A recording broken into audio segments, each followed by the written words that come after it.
Bonjour à tous, ici Astalis et on se retrouve pour cette 11e vidéo consacrée à la résolution des cuboïdes.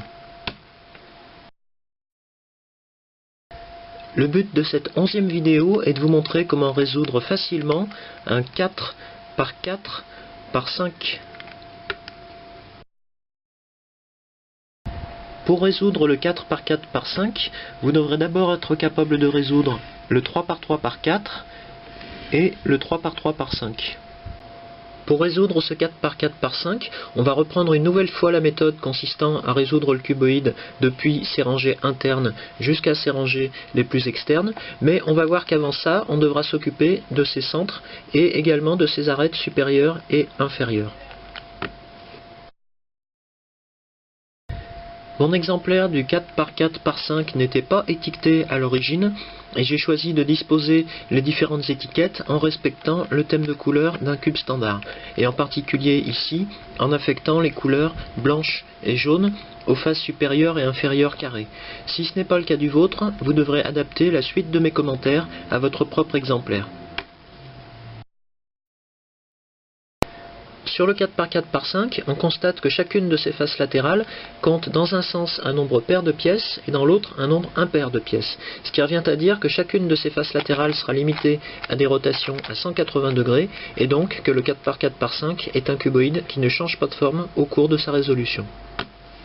Si on compare les architectures du 4 par 4 par 5 et du 3 par 3 par 5, on constate que là où le 3 par 3 par 5 compte un seul centre dans chacune de ses rangées horizontales, le 4 par 4 par 5 en compte deux, et ces deux pièces devront être assemblées par couleur avant d'attaquer la résolution proprement dite du cuboïde. On trouve exactement la même chose pour les arêtes supérieures et inférieures du 3 par 3 par 5, qui sont ici constituées d'une seule pièce, alors qu'on en trouve deux dans le cas du 4 par 4 par 5. Exactement ce qu'on trouve finalement sur un cube 4 par 4 classique, ce que j'appelais une arête complète puisqu'elle est constituée non pas d'une mais de plusieurs pièces, ici de deux en l'occurrence. Et on devra assembler de la même manière les centres des faces supérieures et inférieures qui comptent ici 4 pièces alors qu'on a une seule pièce fixe en l'occurrence dans le cas du 3 par 3 par 5. La première étape de la résolution du 4 par 4 par 5, c'est donc l'assemblage des centres de chacune de ces 4 faces latérales par couleur. Et pour ça, on va commencer par traiter les centres de la rangée équatoriale du cuboïde. Si je m'intéresse dans un premier temps à la rangée équatoriale du cuboïde, je vais chercher à assembler deux centres de même couleur sur chaque face latérale de ce 4 par 4 par 5. Ici, dans le cas de mon exemplaire, je remarque que j'ai toujours les couleurs rouge et orange sur deux faces opposées du cuboïde. Et j'aurai exactement la même chose pour les couleurs bleues et vertes qu'on retrouve sur la face opposée. Pour obtenir l'assemblage de ces centres, il suffira généralement de rotation simple, comme celle-ci, ce qui permet d'obtenir ici deux centres verts et j'aurai deux centres bleus sur la face opposée. Je peux obtenir exactement la même chose ici, mais lorsque je tourne le cuboïde, je m'aperçois qu'ici je n'ai pas cet assemblage. En fait, c'est parce qu'il suffit de tourner d'abord une face de 180 degrés et j'obtiens ensuite très facilement deux centres de couleur rouge sur cette face et deux centres de couleur orange sur la face opposée. On a donc terminé la résolution des centres dans la rangée équatoriale du cuboïde. Pour la suite, on va passer à l'assemblage des centres dans la rangée immédiatement supérieure et la rangée immédiatement inférieure, puisqu'on voit qu'on a ici deux couleurs différentes dans cette rangée et même chose dans celle-ci. Pour ça, je vais m'intéresser à deux faces latérales opposées du cuboïde et je vais toujours tourner le cuboïde comme ceci pour mieux me rendre compte des associations possibles de centres de même couleur sur ces deux faces opposées. Ici, j'ai par exemple un centre de couleur orange dans la rangée immédiatement au-dessus de la rangée équatoriale du côté droit. Sur la face opposée, je vois que j'ai un autre centre de couleur orange, et en tournant par exemple cette face de 180 degrés, je vois que je peux le placer dans cette rangée supérieure, cette rangée située au-dessus de la rangée équatoriale, mais cette fois-ci du côté gauche. Donc, par rotation simple, on va pouvoir venir placer l'un à côté de l'autre ces deux centres de couleur orange pour former un centre composé, en quelque sorte, de couleur orange. Et je vais vous montrer maintenant comment conserver ce centre composé sous cette forme pour avancer dans la résolution du cuboïde. Au cours de ma dernière rotation à 180 degrés, je vois que j'ai à nouveau séparé les couleurs bleues et vertes dans la rangée équatoriale. Donc pour les rétablir, je devrais à nouveau utiliser une rotation à 180 degrés. Donc avant ça, je dois évacuer ce nouveau centre composé que je viens de former sur une autre face du cuboïde, en l'occurrence la face gauche ou la face droite. En fait, on va échanger ce centre composé, cet ensemble de deux pièces, avec le centre composé qui se trouve ici sur la face gauche, ou le centre composé qui se situe ici sur la face droite. Mais avant de faire cet échange, je dois d'abord m'assurer que le centre composé que j'ai choisi sur la face gauche ou droite présente deux couleurs différentes, ce qui n'est pas le cas ici, et ce n'est pas le cas ici non plus sur la face droite. Donc si je choisis la face gauche, je remarque ici que j'ai un centre composé qui comporte deux couleurs différentes. Je vais donc pouvoir tourner de 180 degrés cette face pour placer ici un centre composé qui présente deux couleurs différentes. Et ce que je vais faire, c'est que je vais d'abord emmener le centre composé orange sur la face gauche, comme ceci. Je vais pouvoir ensuite tourner de 180 degrés la face gauche, de manière à mettre en lieu sûr ce centre composé orange vers le bas. Et je vais finalement ramener ce centre composé sur la face avant, et du fait qu'il ne comporte pas deux couleurs identiques, je vais pouvoir tourner à nouveau de 180 degrés la moitié du cuboïde, ce qui me permet du même coup de rétablir les couleurs des deux centres dans la rangée équatoriale et de conserver le nouveau centre composé de couleur orange sur la face gauche. Et on va recommencer cette opération pour les prochains centres composés. Je prends ici un autre exemple avec ce centre vert qui se situe du côté droit dans la rangée supérieure. Sur la face opposée, je constate que je n'ai aucun centre vert dans ces deux rangées, je vais donc devoir en amener un d'une autre face.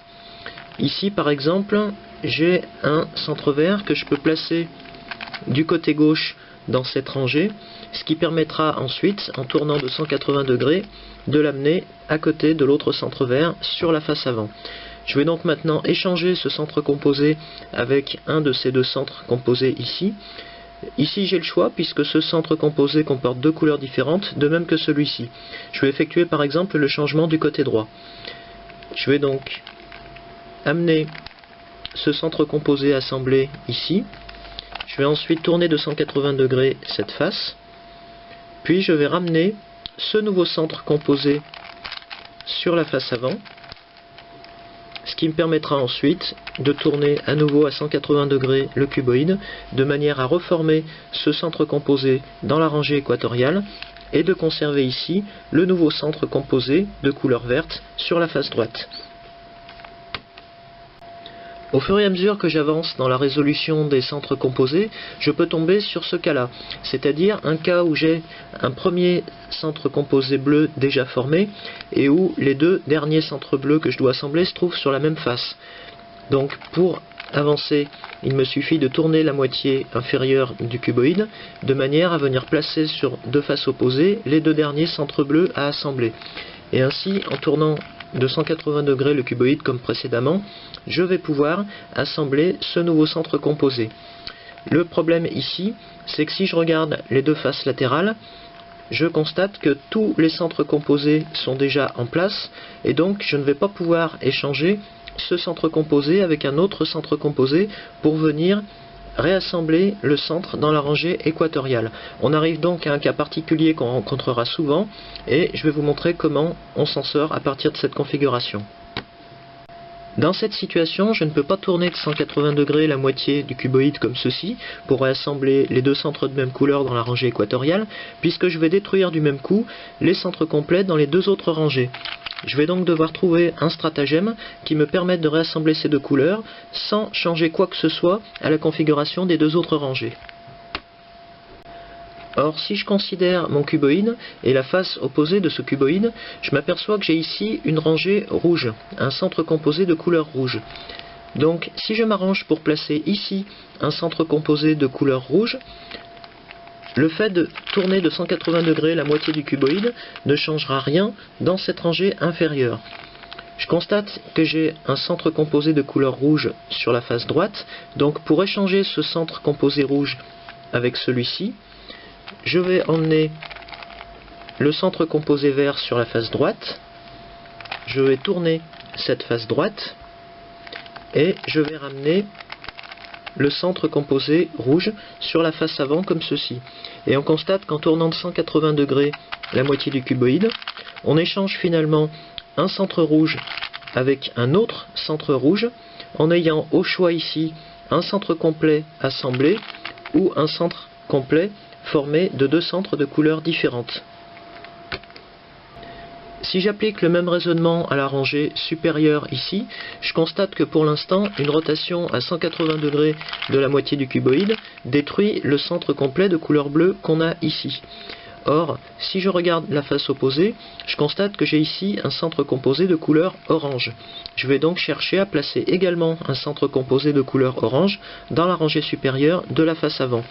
Et ce centre composé de couleur orange, je peux le trouver par exemple ici sur la face droite, et je vais l'échanger de la même manière avec ce centre composé bleu.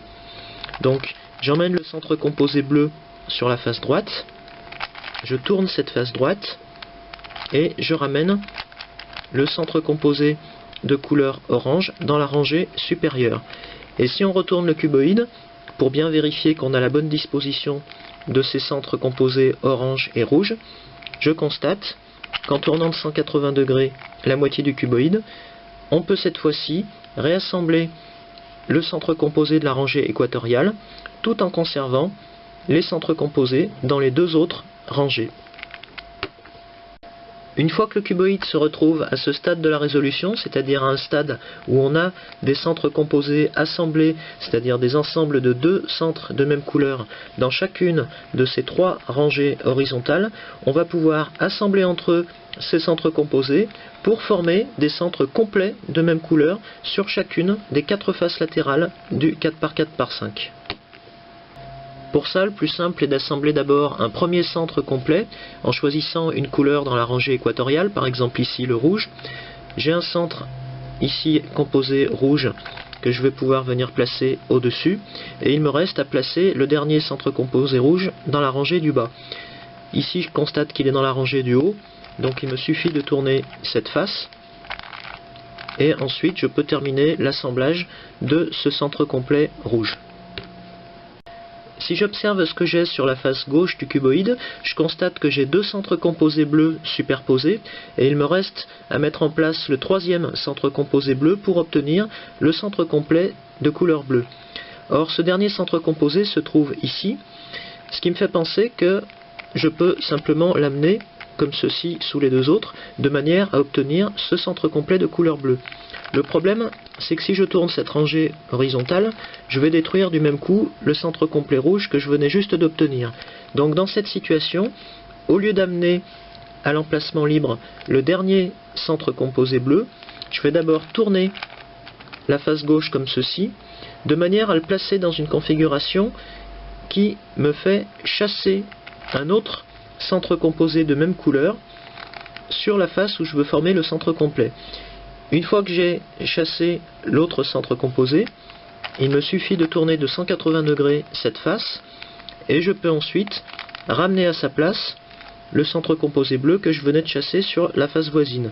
Et j'ai ainsi reconstitué le centre complet bleu ici, tout en conservant sur la face voisine le centre complet rouge. Même chose ici sur la face droite, je constate que j'ai deux centres composés de couleur verte qui sont déjà superposés. Il me reste à assembler le dernier centre composé vert qui se trouve ici, et qui se trouve dans la bonne configuration, puisque pour obtenir le centre complet vert, je n'ai qu'à venir le mettre en place de cette manière, tourner la face de 180 degrés, et ramener la rangée supérieure. Et de cette manière, j'ai reconstitué mon centre complet vert, j'ai mon centre complet orange qui s'est constitué de lui-même sur la face voisine, et j'ai toujours mes deux premiers centres complets de couleur rouge et bleu sur les deux autres faces latérales du cuboïde. On peut généraliser cette technique à des faces opposées, puisqu'on a ici un centre complet bleu sur la face gauche, un centre complet vert sur la face droite, et des centres complets présentant deux couleurs différentes sur les faces avant et arrière du cuboïde. Donc ici, si par exemple je choisis de venir placer le dernier centre composé rouge dans la rangée inférieure, je vais d'abord tourner la face opposée de 180 degrés pour placer ce centre composé rouge vers le haut. Je vais tourner non pas de 90 mais de 180 degrés la partie supérieure du cuboïde pour venir placer ce nouveau centre composé rouge dans la rangée supérieure. Je vais tourner de 180 degrés la face avant et je vais tourner à nouveau, non pas de 90 mais de 180 degrés la partie supérieure du cuboïde, ce qui me permet d'obtenir le centre complet rouge sur la face avant, le centre complet de couleur orange sur la face arrière, et j'ai toujours mon centre complet bleu sur la face gauche et mon centre complet vert sur la face droite. On a donc terminé la résolution des centres complets sur les 4 faces latérales du 4x4x5. Pour terminer la résolution des centres complets du 4x4x5, il me reste à m'occuper des cas des centres complets sur la face supérieure et inférieure. Ces centres complets sont formés de 4 centres individuels et leur résolution sera exactement identique à celle d'un cube 4x4 standard. En particulier, comme sur le cube 4x4 standard, on n'a aucun centre fixe sur la face supérieure ou inférieure de ce type de cuboïde. Donc avant d'aller plus loin, on va devoir déterminer quelle est la bonne couleur à appliquer sur la face supérieure ou inférieure. Et cette couleur, qui est ici la couleur jaune ou la couleur blanche, on va la déterminer en fonction de la disposition standard des couleurs sur un cube. Ici, on voit qu'on a les couleurs bleu et rouge, et on sait que sur un cube, on trouve normalement les couleurs bleu, blanc, rouge dans le sens contraire des aiguilles d'une montre. Donc dans notre cas ici, c'est bien la couleur blanche qui devrait être appliquée sur cette face. On va donc devoir rassembler les 4 centres individuels de couleur blanche pour former ce centre complet blanc. Donc si je reprends ici rapidement la technique de résolution des centres complets sur un cube 4x4 standard, j'ai ici un premier centre blanc, je vais placer à côté de lui un autre centre blanc de manière à former cet assemblage que je vais isoler dans la partie du cuboïde qui n'a pas tourné, donc ici la moitié gauche, et ensuite je rétablis la position de la moitié droite. J'ai un premier alignement sur cette face, j'en ai un deuxième sur la face inférieure, je vais venir chasser l'alignement qui était en place sur la face supérieure avec l'autre alignement, que je vais placer à nouveau dans la moitié du cuboïde qui n'a pas tourné, et je peux ensuite ramener la moitié gauche du cuboïde en position. J'ai donc ici le centre complet blanc que je viens d'obtenir, et par symétrie, je viens d'obtenir le centre complet de couleur jaune sur la face inférieure. Et on a ainsi résolu tous les centres complets sur le cuboïde 4x4x5. On vérifie une dernière fois que la disposition est bien la bonne. On a bien la couleur bleue ici, blanc et rouge dans le sens contraire des aiguilles d'une montre. Et on a évidemment la couleur rouge située à l'opposé de la couleur orange et la couleur bleue située à l'opposé de la couleur verte. Une fois que les 6 centres complets du cuboïde sont résolus, on va s'occuper du cas des arêtes complètes supérieures et inférieures du 4x4x5. Et par arête complète, j'entends bien une arête formée de 2 arêtes individuelles, de la même manière que sur un cube 4x4 standard. Pour obtenir l'assemblage d'une arête complète, on va d'abord choisir une couleur, par exemple cette arête individuelle de couleur blanche et rouge, et on va disposer le cuboïde de manière à placer cette arête individuelle dans la rangée supérieure du côté avant. Et pour obtenir l'assemblage, on va chercher évidemment à venir placer à côté d'elle l'autre arête qui présente les mêmes couleurs blanche et rouge. Ici dans mon exemple, je constate que cette deuxième arête individuelle est située ici, sur la face gauche, et pour se placer dans la configuration de base qui va permettre l'assemblage, on va d'abord placer cette arête dans la rangée inférieure, ici je l'ai obtenue en tournant de 180 degrés la face gauche, et on va ensuite tourner la rangée inférieure de manière à placer cette deuxième arête blanche et rouge à l'opposé de la première, de façon à ce qu'une rotation de 180 degrés vienne placer cette arête à côté de la première. Donc dans un premier temps, je vais tourner de 180 degrés uniquement cette rangée, la rangée contenant la deuxième arête blanche et rouge, qui se retrouve donc à côté de la première, et puisque je vois que j'ai détruit les centres complets des faces avant et arrière, je vais devoir par la suite effectuer une deuxième rotation de 180 degrés de cette rangée. Mais avant, je dois isoler cette nouvelle arête complète que je viens d'assembler sur la face gauche ou droite du cuboïde, et en particulier dans la position inférieure de la face gauche ou droite. Pour savoir de quel côté je vais devoir isoler cette nouvelle arête assemblée, je vais regarder les couleurs des arêtes complètes qui se situent à ces deux emplacements, et je vais choisir l'arête complète qui présente des couleurs différentes sur chacune de ces deux pièces individuelles, c'est-à-dire ici du côté droit du cuboïde. Donc dans un deuxième temps, je vais amener cette nouvelle arête que je viens d'assembler du côté droit.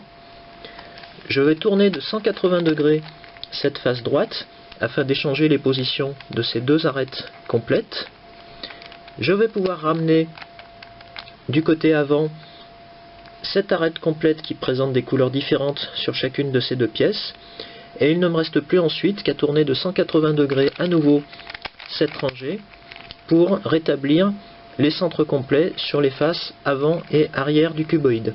Et en observant la face droite, je constate qu'on a bien assemblé une nouvelle arête complète qui présente les couleurs blanche et rouge. Je prends ici un autre exemple avec cette arête blanche et bleue. Je constate que la deuxième arête blanche et bleue se trouve ici, juste à l'aplomb de la première. Donc, pour me replacer dans la configuration de base, je vais simplement tourner de 180 degrés la rangée inférieure, ce qui me permettra, en tournant de 180 degrés cette rangée, de placer cette deuxième arête blanche et bleue à côté de la première. Si je regarde les deux arêtes inférieures sur les faces gauche et droite, je constate que ces deux arêtes complètes inférieures sont déjà assemblées, puisqu'elles comportent déjà les mêmes couleurs sur chacune de leurs deux pièces individuelles. En revanche, je constate que sur la face supérieure, j'ai par exemple cette arête composée droite qui comporte deux pièces de couleurs différentes. Donc je vais pouvoir tourner de 180 degrés cette face droite de manière à placer en position inférieure cette arête composée présentant des couleurs différentes sur ces deux pièces. Et je vais pouvoir ensuite amener ma nouvelle arête assemblée du côté droit, échanger sa position avec cette arête que je venais de repérer, ramener cette arête présentant des couleurs différentes sur la face avant du cuboïde et tourner à nouveau de 180 degrés cette rangée pour reconstituer les centres complets bleu et vert sur les faces avant et arrière du cuboïde. Et je vois que je viens d'assembler une nouvelle fois une arête complète supplémentaire, ici l'arête de couleur blanche et bleue. De cette manière, je vais pouvoir placer au moins 5 des 8 arêtes complètes du cuboïde présentant deux pièces individuelles, c'est-à-dire les 4 arêtes complètes supérieures et les 4 arêtes complètes inférieures du 4x4x5. Et je pourrais toujours me placer dans une configuration où j'aurai une arête complète présentant des couleurs différentes dans la rangée inférieure en jouant sur la rotation des rangées gauche, droite, arrière et inférieure. Finalement, j'en arrive au stade de la résolution où je n'ai plus que 1, 2 et 3 arêtes complètes à assembler. Et dans ce cas de figure, lorsque je me place dans la configuration de base, ici j'ai choisi d'assembler les arêtes de couleur blanche et verte, et je constate que la deuxième est déjà en position ici. Je dois m'assurer que la troisième et dernière arête complète qui reste à assembler, c'est-à-dire celle-ci dans mon cas, se trouve du côté gauche ou droit du cuboïde, ce qui n'est pas le cas ici. Donc je vais devoir isoler dans un premier temps cette première arête complète du côté gauche ou du côté droit. Si je choisis par exemple le côté droit, je vais simplement tourner la rangée supérieure comme ceci, et donc l'arête composée se retrouve là. Je vais tourner de 180 degrés la face droite et je me retrouve donc avec l'arête en question en position basse. C'est la configuration que je recherche, puisqu'il ne me reste plus ensuite qu'à tourner la rangée supérieure pour me replacer avec une arête blanche et verte en position avant gauche et l'autre arête blanche et verte que je vais pouvoir venir placer à côté. Je peux donc procéder à l'échange de position entre cette arête complète et celle-ci, de la même manière que j'ai vu précédemment, comme ceci. Je rétablis la position de cette rangée et je constate que mes 8 arêtes complètes formées de 2 pièces individuelles sont maintenant assemblées. On a donc terminé la résolution des 8 arêtes supérieures et inférieures du 4x4x5. Dans cette nouvelle configuration, tout se passe finalement comme si j'avais réduit le 4x4x5 à un 3x3x5 dont j'aurais déjà résolu les centres complets des 4 faces latérales. La suite de la résolution va donc être identique entre ces deux cuboïdes, puisqu'on va d'abord résoudre la rangée équatoriale avant de passer progressivement à ces rangées les plus externes. Simplement, dans le cas du 4x4x5, on va considérer comme une unique pièce chaque assemblage horizontal de 2 centres individuels. Et de la même manière, on va considérer comme une seule arête chaque assemblage de 2 arêtes individuelles supérieures et inférieures sur le cuboïde. Ici, j'ai pratiquement terminé la résolution du 4x4x5, mais je me suis placé volontairement dans le cas de figure où j'ai une permutation de toutes les arêtes droites du cuboïde lorsque je viens de terminer la résolution de sa rangée supérieure. On a vu dans les 2 vidéos précédentes comment régler la permutation des arêtes droites dans un nombre pair de rangées. C'est ce que je vais faire ici. Donc en orientant le cuboïde pour placer les arêtes à permuter sur les côtés gauche et droit, j'applique l'algorithme qu'on a déjà vu. Des thunes, si je refais des thunes, tu feras des thunes. Donc si on réoriente le cuboïde, on s'aperçoit qu'on a bien réglé la permutation des arêtes droites dans ces 2 rangées, et il reste maintenant à traiter la permutation de ces 2 arêtes dans la rangée équatoriale.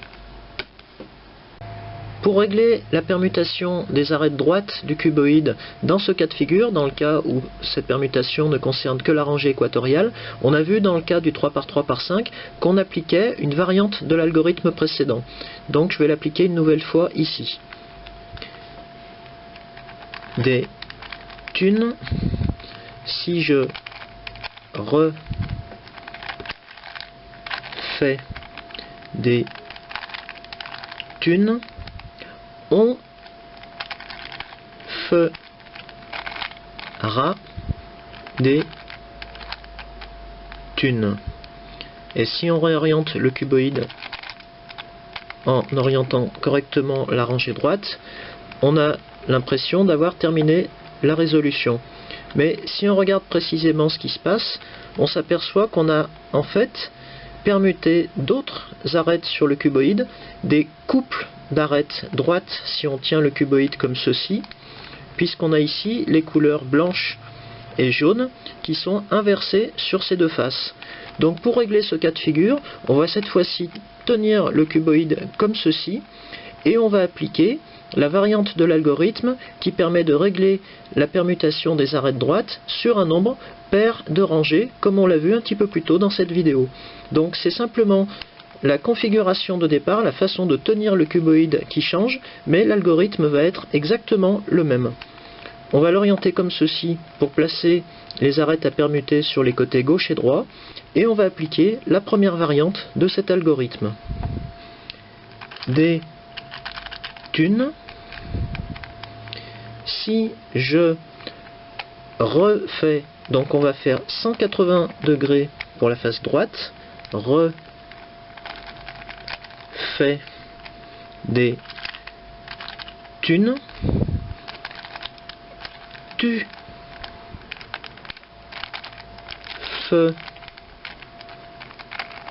feras, à nouveau 180 degrés, des thunes. Et cette fois-ci, on constate qu'on a bien résolu l'ensemble des permutations sur les arêtes du cuboïde, et on a donc terminé la résolution du 4x4x5. Maintenant que vous savez résoudre le 4 par 4 par 5, je vous propose dans la prochaine vidéo d'ajouter un étage pour passer à la résolution du 4 par 4 par 6. A tout de suite.